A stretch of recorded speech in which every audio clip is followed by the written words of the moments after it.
Halo kalian semua para investor dan holders kripto dimanapun kalian berada, welcome back again to this channel ya. Balik lagi dengan saya tentunya di sini. Apa kabar teman-teman semua? Semoga sehat selalu ya, dan semoga kita semua masih bisa sukses terus ke depannya. Amin. Oke teman-teman, kalau melihat kondisi pasar memang lagi nggak baik-baik saja, ini seperti roller coaster ya. Kita ngelihat naik turun gak jelas. Tapi kalau kita ngelihat hari ini khususnya ya, kondisi market dibandingkan hari-hari kemarin cukup baik ya teman-teman. Ada peningkatan secara market cap sebesar 3% lebih, dan untuk volume transaksinya juga selama 24 jam terakhir ini meningkat di 39% lebih. Dan kalau kita ngelihat Fear and Greed Index-nya teman-teman ya, di sini skornya mengenaskan sekali, skornya di 37 ya. Ini jauh banget dari separohnya teman-teman, jauh banget dari 50. Ini menandakan bahwa memang pasar cryptocurrency sedang tidak baik-baik saja. Dan di sini kalau kita ngelihat untuk harga Bitcoin sendiri ya, walaupun tidak terlalu bagus ya, ini harga yang cukup rendah teman-teman ya, di 57 ribuan. Tapi di sini ada peningkatan ya. Kemarin kita sempat ngelihat sampai di 54 ribu teman-teman, tapi di sini ada peningkatan selama satu hari terakhir di 3%. Tapi secara tren satu minggunya memang masih terjadi koreksi teman-teman. Dan untuk Ethereum sendiri masih tetap di 3 ribuan dolar ya, walaupun sempat turun kemarin ke 2800, 2900, tapi tetap bisa menanjak lagi. Ada kenaikan sebesar 6% untuk Ethereum ya di 24 jam terakhir ini. Dan kita langsung aja teman-teman, kalau kita ngecek meme coin ya, untuk market cap meme coin sendiri ada peningkatan selama satu hari terakhir ini sebesar 5,65%. Dan untuk trading volumenya pun meningkat ya, di sini di 29,47%. Dan kalau kita ngelihat teman-teman, rata-rata kondisi aset yang berada di dalam ekosistem meme coin ini rata-rata meningkat selama 24 jam terakhir ini. Mulai dari mungkin yang pertama saya pengen ngelihat top 5-nya ya teman-teman.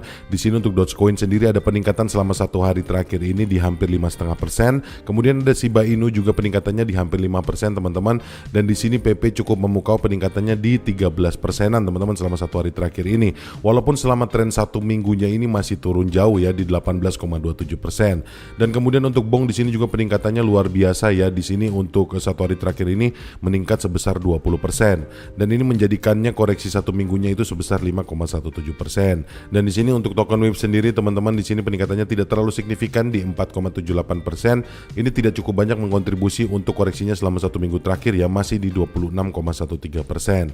Kemudian untuk Floki juga teman-teman, di sini Floki sudah turun ya ke nomor urut 6 teman-teman. Di sini Floki ada kenaikan sebesar 8,96% di satu hari terakhir ini, dan kemudian selama satu minggu ini koreksinya masih cukup dalam di 14,52%. Dan saya baru ngeliat ini ya teman-teman, Floki di sini sudah turun ke nomor 6, dan kemudian Bong yang naik ke nomor 4.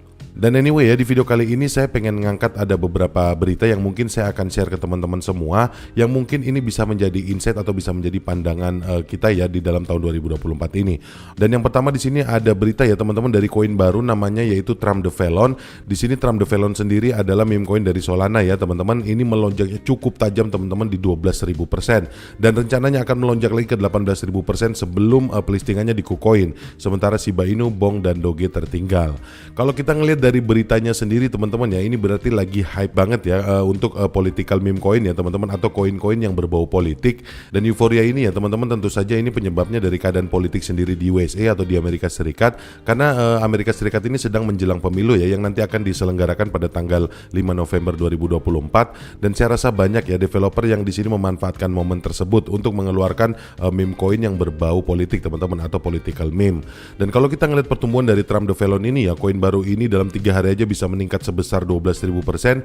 Ini berarti kan memang hype akan politik ini sangat-sangat tinggi teman-teman. Dan ini juga yang akan saya bahas untuk PP Coin teman-teman. Kenapa saya harus bahas untuk PP Coin? Karena kalau kita ngelihat secara historis ya, untuk meme PP sendiri ya, PP The Frog ini ya, kalau misalnya teman-teman bisa googling sendiri, ini juga berbau culture dan politik di Amerika Serikat teman-teman. Dan kalau kita ngelihat dari kegilaan yang tadi Trump the Felon itu, dan menurut saya sih PP Coin ini punya peluang yang cukup cerah ya di tahun 2024 ini, khususnya pas menjelang pemilu ini teman-teman. Jadi di sini mungkin saya akan bahas sedikit poin tentang bagaimana PP Coin ini akan meningkat teman-teman. Yang pertama mungkin kalau kita ngeliat dari trennya ya, di sini volume untuk perdagangan PP Coin itu telah meningkat 177% selama satu minggu terakhir teman-teman. Dan di sini bergerak berlawanan arah dengan keseluruhan pasokan koin yang beredar yang telah menurun di 0,44%. Hal ini menjadikan total supply yang beredar menjadi 420,69 triliun, yang mana diperkirakan ini sudah mencapai 100% pasokan maksimumnya. Dan menurut datanya ya, peringkat kapitalisasi pasar atau market cap PP Coin ini saat ini adalah 26 besar, dan itu nilainya sebesar 3,5 3,97 miliar dolar. Jadi dari sini ya teman-teman, PP Coin ini sebenarnya masih punya harapan karena peringkatnya pun ya di cryptocurrency secara total ini masih di 30 besar. Ini berarti masih ada kesempatan yang sangat-sangat bagus untuk PP Coin teman-teman. Dan tentunya ditambah lagi dengan salah satu analis ya teman-teman dari Ani teman-teman di CoinMarketCap. Di sini dia mengatakan bahwa double bottom berbentuk pada grafik 6 jam dengan pengembalian di dalam segitiga menurun. Apakah ini momentum bullish sedang terbentuk? Kemungkinan pemulihan atau recover akan terjadi dengan target lonjakan 35%. Nah, kalau kita ngelihat di sini ya teman-teman, untuk trennya sendiri di sini menurun ya teman-teman, dan ini saya rasa ini sudah dalam kondisi titik jenuhnya teman-teman. Ini saya rasa di dalam ATL-nya atau all time low-nya ini banyak dari para investor ini yang akan buy the dip. Dan dalam fase ini ya menurut saya ini PP Coin akan bouncing ya teman-teman, atau akan memantul naik dari harga terendahnya selama 1 minggu terakhir ini.